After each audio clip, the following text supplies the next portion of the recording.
They said it was just business. They said I should be proud of the legacy I left.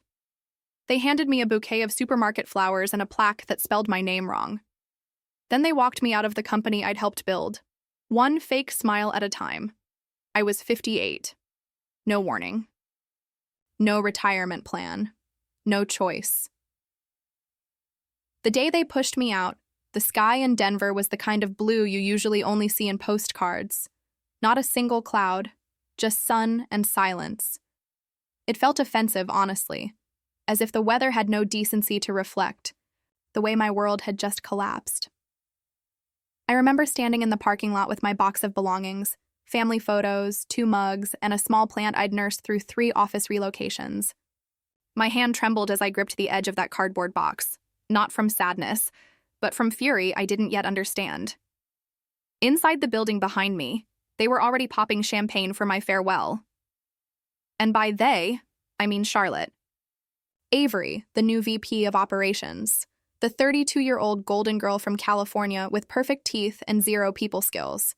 She was the one they brought in to modernize things, and I was the thing she started with.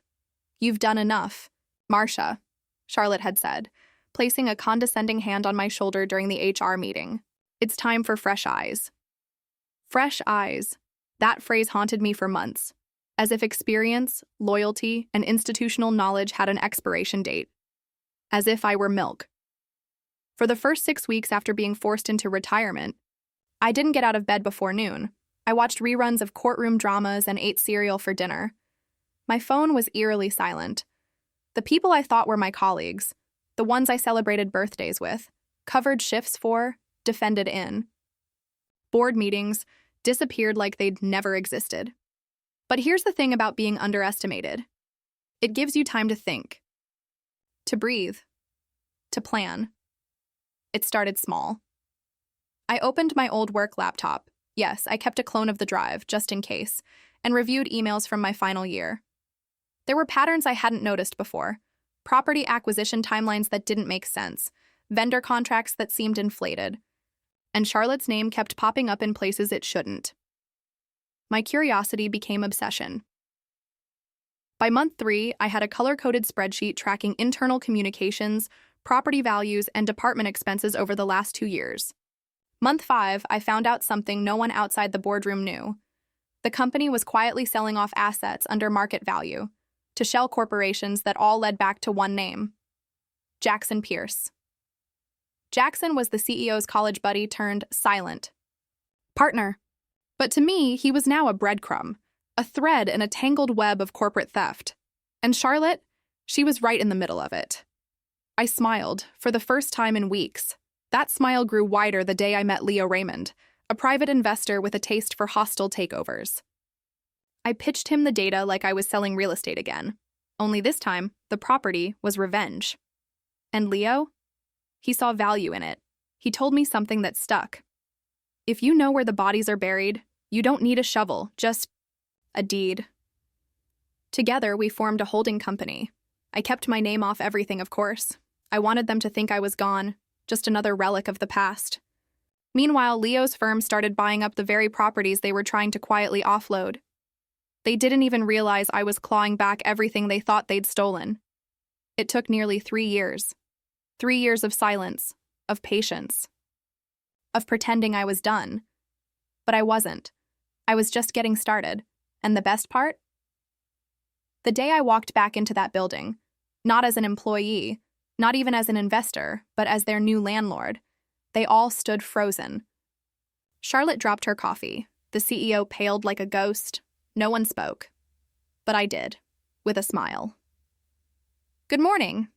I'm just here to review the terms of your new lease.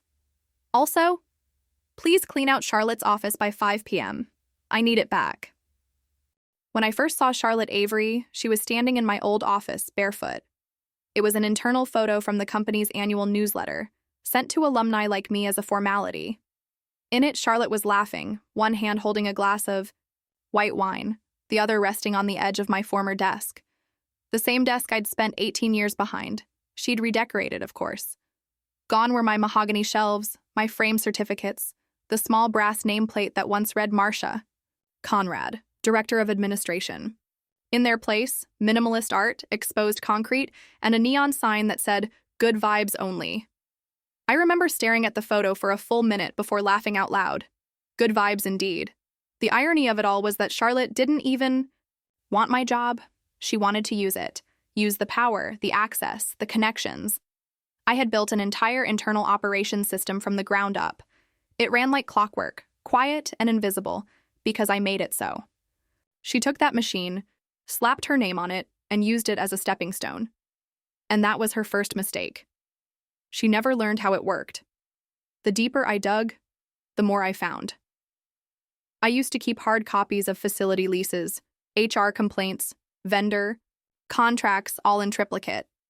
Not because I was paranoid, but because I didn't trust company servers. Now, those dusty binders in my garage were worth their weight in gold. Charlotte's name was linked to a web of outsourced contracts with inflated invoices. HVAC maintenance at double market rate. IT support contracts renewed without competitive bids. Event vendors that didn't exist beyond a P.O. box. All signed off. All approved. All through her. The pieces came together when I realized these weren't mistakes. They were calculated, strategic, and stupidly reckless, because Charlotte had no idea someone still had every physical document she thought she buried. I started testing the waters. I sent a polite email from a fake consulting company to her new assistant, requesting a meeting with the VP to discuss potential vendor partnerships. I was curious how she'd respond to an unknown entity sniffing around. She never replied. Her assistant, however, forwarded my inquiry to the same burner account I had already flagged in my spreadsheet. Gotcha. Over the next year, while Leo handled the acquisitions, I focused on quietly ruining Charlotte's professional image without ever revealing myself. First, I posted anonymous reviews of the company's leadership on Glassdoor and Indeed. Nothing defamatory, just specific. Phrases like questionable vendor deals and VP with no operations experience but plenty of influence tend to linger in HR inboxes. Then, I fed select documents to a local business reporter I used to mentor, someone young, eager, and unaware I had any stake in the matter. I handed him just enough to raise eyebrows, overlapping vendor names, sudden price hikes, and leaked internal memos. He ran a mild piece. Nothing sensational. But it was enough. 3 weeks later, I saw a LinkedIn update. Charlotte had disabled comments on her profile. The real crack came when I attended a real estate industry event under Leo's company name. She didn't recognize me. Of course not. I had glasses, a new hairstyle, and a badge that read, Consultant. I listened. As she pitched herself to an investor group, bragging about her cost-cutting initiatives and modern restructuring. I smiled and nodded and asked one question. Were you involved in the vendor transition for the Midtown project? That looked complicated. Her smile twitched. She fumbled. She blamed a third party. She walked away 5 minutes later. I didn't need to say anything else. What followed next was a slow, exquisite unraveling. The board started asking questions. A quiet audit was commissioned. She was placed on temporary leave while things were reviewed. It wasn't public yet, not scandal level. But I didn't need scandal. I needed silence, isolation, doubt, the kind that eats careers from the inside out. The cherry on top? The building that housed the company's headquarters, the one with my old office, had a 5-year lease renewal clause coming due. Leo's company, now the silent majority owner, could raise rent or terminate tenancy. I insisted we do both. Raise the rent and give them a 30-day notice. I delivered the letter myself. When Charlotte came to retrieve her belongings, escorted by security no less, I waited in the lobby. She looked smaller, paler, not defeated but confused. She kept glancing at me like she was trying to remember something. Someone. She never figured it out. As she passed me, I offered a quiet, polite nod. And just loud enough for her to hear, I said, "Next time, don't take someone's office unless you're ready to own the building." She turned, eyes widened, lips parted, but I was already walking away, to be continued in Chapter 3. They thought I was finished, but I was. Just getting started. It's funny how silence can be louder than any scream. After Charlotte's leave of absence became permanent, the company didn't issue a statement. No farewell email, no LinkedIn post, no flowers, just a quiet disappearance, as if she had never existed. I watched it all from my kitchen window, cup of coffee in hand, laptop open to every job alert platform she was now forced to scroll through. I knew because I set up a fake recruiter account. She'd applied to 4 listings. I'd posted under false companies, each carefully tailored to appeal to her wounded ego. None of them replied. Cruel? Maybe. But what they did to me wasn't kind either. With Charlotte gone, the company scrambled to repair its public face. They restructured their departments, again. They posted job openings. They rewrote press releases. But nothing could hide the internal rot that had been spreading long before they pushed me out. And I had just begun. My next target was David Lang, the chief financial officer. He was the one who signed my termination paperwork. I remembered how he'd avoided my eyes that day in the boardroom. I remembered his Rolex, the one he always adjusted when he lied. I remembered his exact words. "It's not personal, Marcia. It's just the direction we're heading." Well, David, let me show you what happens when your compass is broken. Unlike Charlotte, David wasn't reckless. He was smart, which meant he covered his tracks well, but he also had a weakness. Loyalty. To convenience, he reused passwords. He copied contract templates. He liked shortcuts. One of those shortcuts? An IT contractor he'd brought in under the radar to optimize server infrastructure. What David didn't realize was that this contractor used the same skeleton team as one of Leo's dummy companies, a subcontractor we already owned. That gave me access. I didn't need to hack anything. Everything I needed was right there, in David's own digital sloppiness. Memos he thought were deleted, drafts of vendor kickbacks, payment schedules tied to unrelated third parties. It was beautiful, and it was all mine. But I didn't go public. Not yet. Instead, I packaged everything into a neat little folder, printed copies, and delivered it to an anonymous whistleblower inbox the company had launched after Charlotte's departure. Ironic, isn't it?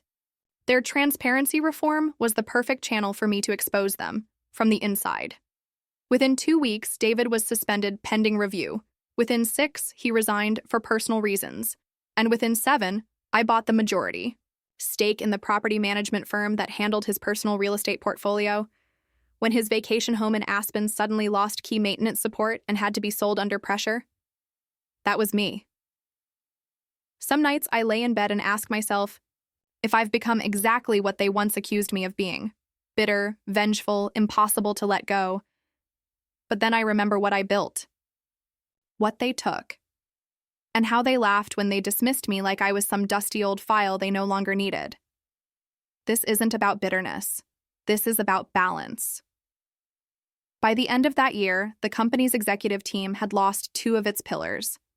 Morale was crumbling, investors were nervous, employees were confused, and I was quietly acquiring influence under a dozen different LLCs, each one with a name that, if you looked close enough, spelled something personal. One was called C&H Holdings, Conrad and Hope, after my mother who never got to see what I became. Another was 58 Forward LLC, a number that reminded me of the age they thought I'd expire. I wasn't just buying their company, I was rewriting its foundation. The final touch? I acquired a minority stake in a rival firm, one they had once tried to buy out but failed. I attended a silent auction under Leo's name and outbid them for a key commercial property they desperately needed to expand. They didn't know it was me. Not yet. But they would. This wasn't revenge in flames, it was revenge in bricks, in leases, in influence, in silence. They thought I was finished when they gave me a plaque and a pat on the back. But I was just putting on my armor. There's a kind of arrogance that only appears in boardrooms, where people speak in percentages and forget about people. It's the kind that builds on years of unchecked success, false confidence, and the illusion that no one is watching. But I was always watching. They just never thought to look back. After David's fall, the executive team treated it like an unfortunate blip, a necessary transition. I could almost hear the rehearsed talking points in their press release. We thank David for his years of service and wish him the best. But what they didn't know was that David had a habit of keeping paper trails. Literal ones. There was a storage facility on the outskirts of Denver, unit number 412, that David had leased under a pseudonym. I only found it because of a small clerical error in a utility invoice that cross-referenced one of the vendor addresses I'd traced earlier. Most people would have missed it. I didn't. I drove there myself, dressed like any other retiree, and paid cash for access. The manager barely looked at my ID. Inside that unit were 7 locked file cabinets. Rusted, dusty, full of secrets, contracts, emails, handwritten notes, even voice memos burned onto old CDs. David was meticulous. He had dirt on everyone because he never truly trusted anyone, and neither did I. That storage unit was a goldmine. It confirmed what I had long suspected. There were kickbacks, internal favors, off-the-record salary bonuses, and one particularly damning paper trail involving the company's CEO, Robert Dane. Robert had been untouchable for years. He wasn't charismatic or even especially competent, but he was steady, bland, the kind of man who said yes to everything and got credit for nothing. A human beige couch. But beige couches can smother you if you're not careful. Turns out, Robert had been quietly funneling consulting fees to his brother-in-law's shell company for over a decade.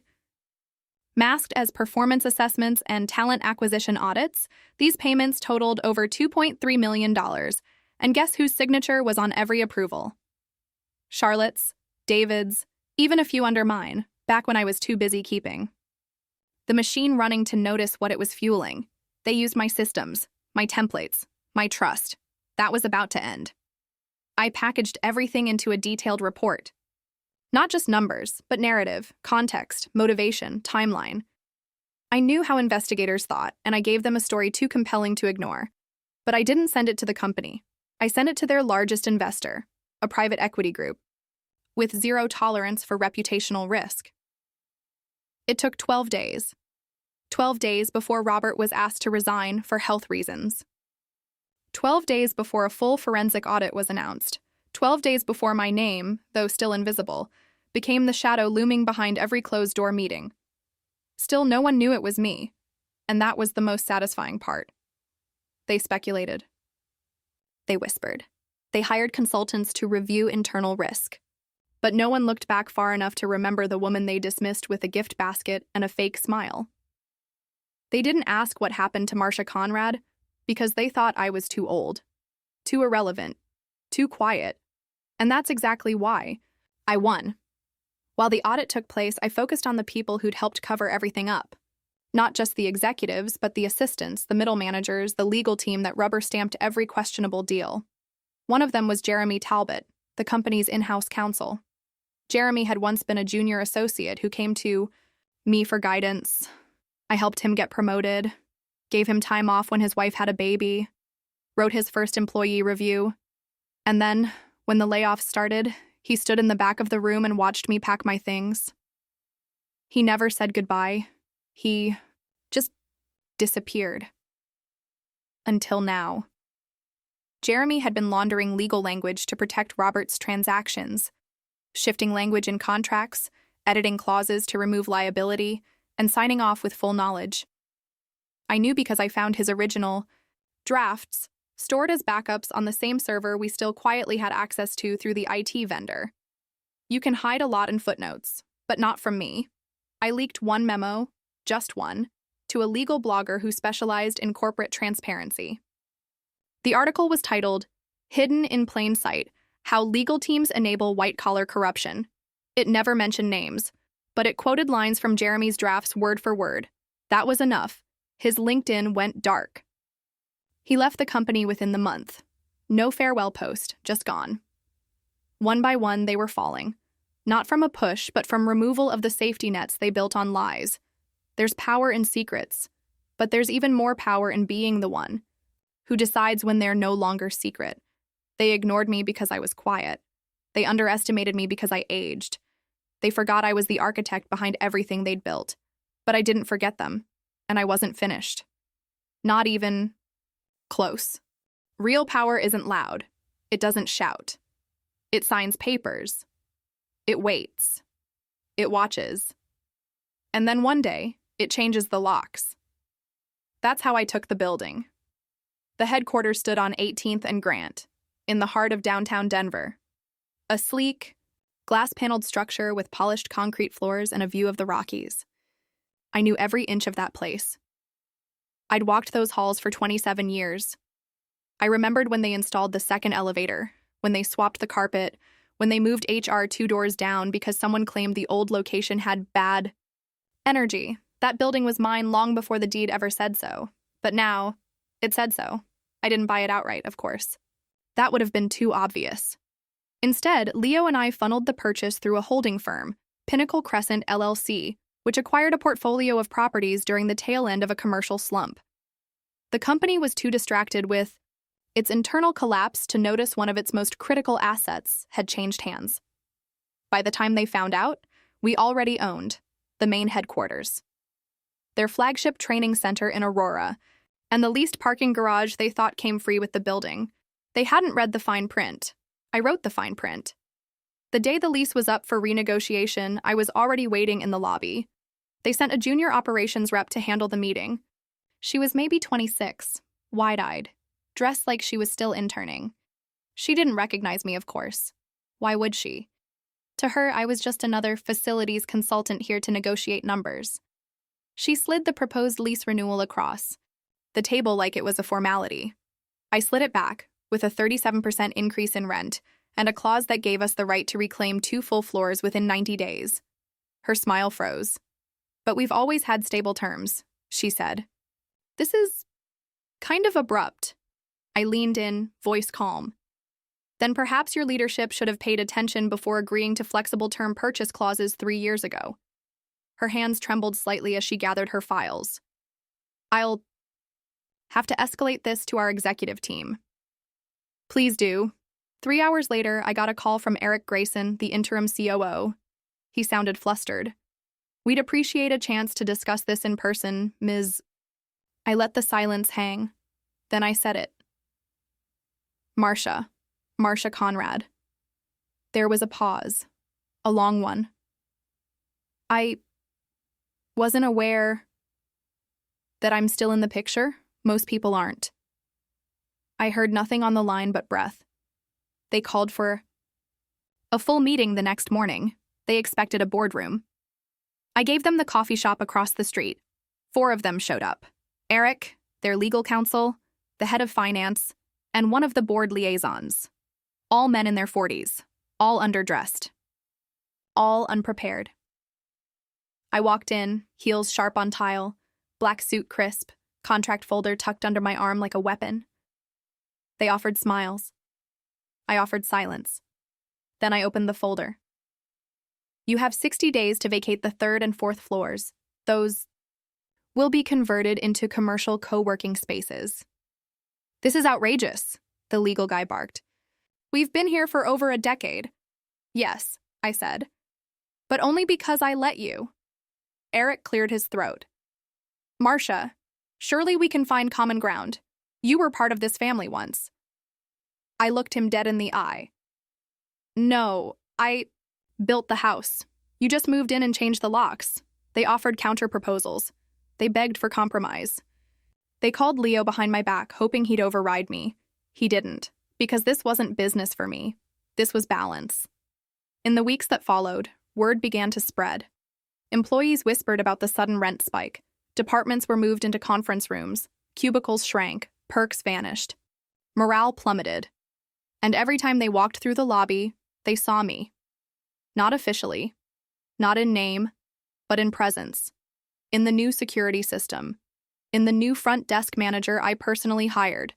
In the framed photo of the property owner. A generic black and white landscape signed with the initials MC in the corner. It was a signature they'd erased once. Now it was engraved. I didn't fire anyone. I didn't issue ultimatums. I simply made it inconvenient to stay, and eventually they would leave. Because sometimes revenge isn't about tearing it all down. Sometimes it's about owning the ground they stand on, until they have nowhere left to go. The lobby was quiet at 7:52 a.m. Morning light streamed through the tall glass windows, casting long shadows across the marble floor. The receptionist's desk gleamed, freshly polished. Behind it, I sat, legs crossed, hands folded neatly in my lap, wearing the same tailored navy blazer I wore the day they let me go. Poetic, really. The building had changed. The staff had changed. But I hadn't. Not where it mattered. I arrived before sunrise, long before the cleaning crew, before the early bird interns, before the senior executives who always sauntered in around 9 with overpriced lattes and inflated egos. I wanted to be the first thing they saw. Not in a press release, not in a whispered rumor. In person. At 8:06, the first familiar face appeared. Linda Monroe, HR director. She didn't recognize me at first. New haircut, better posture, a different kind of silence in my eyes. She offered a polite nod, eyes barely registering who I was. Then she froze mid-step. I didn't blink. I didn't smile. I just held her gaze. Her nod became a nervous half-smile, and she kept walking, nearly dropping her badge on the scanner. At 8:21, it was Kevin Wu, formerly my subordinate, now promoted into a role I created and trained him for. He used to joke that I was the spine of the building. Now he looked at me like he'd seen a ghost. Marcia? He stammered. Good morning, Kevin, I said calmly. I thought you retired? So did they. I held up a clipboard. Sign-in sheet for tenant meetings. The building's under new management, as you may have heard. He swallowed hard and scribbled his name, eyes darting everywhere. But my face. By 8:35, word had spread. I saw them glancing at their phones. Slack channels were buzzing, emails were probably flying. No one could quite believe what they were seeing, and no one had the courage to confront it. Until Eric Grayson walked in. The interim COO. Tall, polished, nervous under pressure. He tried to carry himself with executive weight, but his shoes squeaked. Too much. He saw me the moment the elevator doors opened. He stopped. I stood up slowly, clipboard still in hand. Mr. Grayson, welcome. What is this? He said, barely above a whisper. You can't. This is a professional space. Yes, I said. That's why I'm here. Professional courtesy. You're trespassing. I tilted. My head. On my own property? He flinched. We were supposed to have a call this week, he added, trying to recover. You could have sent an email. Emails can be ignored, I said. This can't. By 9 a.m., the entire executive team had arrived, minus Robert Dane, the former CEO, who was conveniently out of town ever since the audit had revealed his payout funnel scheme. The remaining 4 gathered in the conference room they used to call the Summit Room. They didn't invite me in, so I waited at the front desk, calm, still, knowing they were panicking behind soundproof glass. At 9:17, a junior staffer approached me with a printed letter, an invitation to step away from the premises. Polite, legalese, threats without teeth. I flipped the page over and wrote one sentence. Check your lease agreement, Section 14, subsection C. That clause gave the landlord the right to repurpose any common space, including the lobby, for direct business purposes without tenant approval. And today, my business was showing up. At 9:33, the doors opened. Eric again. This is a stunt, he said low voice. It's beneath you. Then you should have kept me where I belonged. He took a shaky breath. What do you want? I smiled slowly. An audience. They gave it to me at 10 sharp. 6 men in suits. 1 woman from legal. No coffee, no smiles. I stood at the head of the table. No notes. No presentation. I built this company's operational foundation from nothing, I began. I trained 3 of you in this room. I covered for your mistakes. I cleaned up your messes. And when I became inconvenient, you replaced me. Silence. Now I own your building, your training center, your parking, half your vendor pipeline. And soon, depending on how this quarter goes, your investors will come to me for options you won't be able to provide. More silence. I don't want your jobs. I don't want your titles. I want you to understand that the woman you wrote off as finished, I leaned forward, hands on the table, was just learning how to reload. There were no threats. No shouting, just truth, delivered cold. By 11 Mars, I was gone. Back to the lobby. Back to the world they thought I had exited. I didn't need to fire them. The pressure would do it for me. Retirement. They said it like it was a favor, like a gift they'd chosen for me, wrapped in hollow praise and HR-approved platitudes. They thought they were ending my story, but what they really did was set me free. 6 months after my meeting, with the executive team, the company quietly began its retreat. It started with a relocation announcement. They were exploring new office spaces to better align with their future goals, which really meant the rent was too high, the walls too haunted, the woman at the front desk too dangerous. One by one, departments disappeared. First HR, then finance, then operations. Desks were left empty, mailboxes unclaimed, laughter in the hallways, gone. By month 4, the only sound in the building was the hum of the HVAC system I now owned. They moved into a smaller space, shared floors, bland furniture, no private offices. It was poetic. Charlotte? Still unemployed. David, under quiet legal scrutiny. Jeremy, running a legal blog no one reads. Robert Dane, vanished. Whispers say he's somewhere in Florida, trying to buy silence with what's left of his severance. And me? I'm doing just fine. Never did return to a full-time role. Didn't need to. Instead, I became the name behind the paperwork, the signature they couldn't erase, the clause they couldn't renegotiate, the owner they had to acknowledge. Every single month, in rent. Checks made out to my holding company. They don't talk about me in meetings, but they still say my name, quietly, bitterly, with a hint of fear, every time they sign a lease renewal, every time they explain to new hires why they had to downsize, every time they cross the street to get coffee instead of facing me in the lobby. Because I still show up, not every day, not to gloat, just enough to remind them that I'm not gone, that I never left, that I don't need a nameplate to own a building. A few weeks ago, I walked past their new office.